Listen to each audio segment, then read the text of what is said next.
สบายดีตอนนี้ฮอตแข่งคำบอลกำลังสิไปดูดน้อง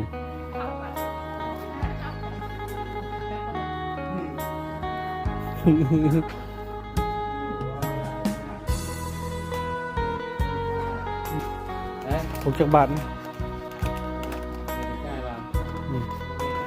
ไม่มีใจใจขนมไม่รู้เลยไหมมาจริงใจเนาะกินนี่ก่อนนะเสด็จให้ป้ากินได้ไหมสบายดีก่อนโอ้กำลังจะไปดูดน้องเพราะว่าพ่อของมูดูแต่ตอน3 โมงเช้านะกำลังไป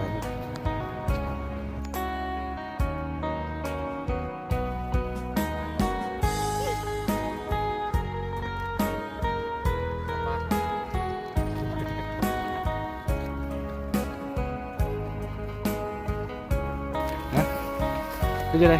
เดินทางไกลเป็นยังไงม่วนเนาะทั้งม่วนโดยพอผมไหมพี่กำลังไปดูหนอง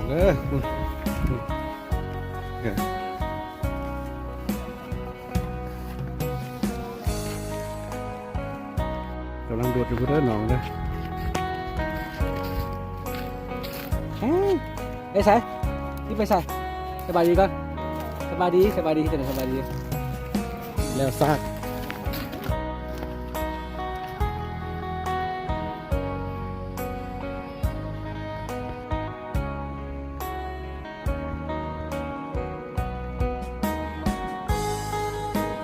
กำลังมาดูดหนองเลยดูดอยู่คนละคนลูกแอด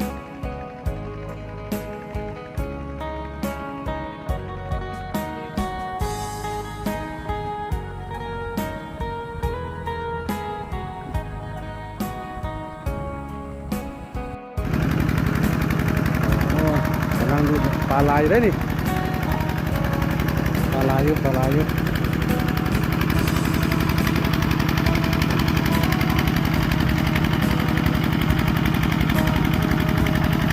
มีทงนา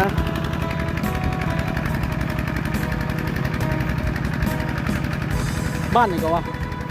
บ้านด่านบอกมันอยู่เฟซบุ๊กบ้านดุงวะท่าสุโขงบ้านท่าสมพงษ์มาบ้านด่าน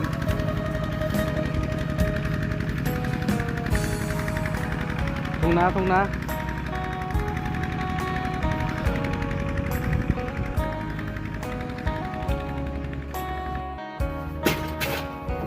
งก็ดังไฟจุดเอาหอดเสื้อเหรอตากไว้ฮะ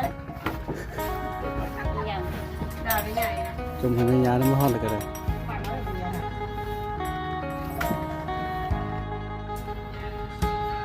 เอาพริกเอากระปุกมะนาวใส่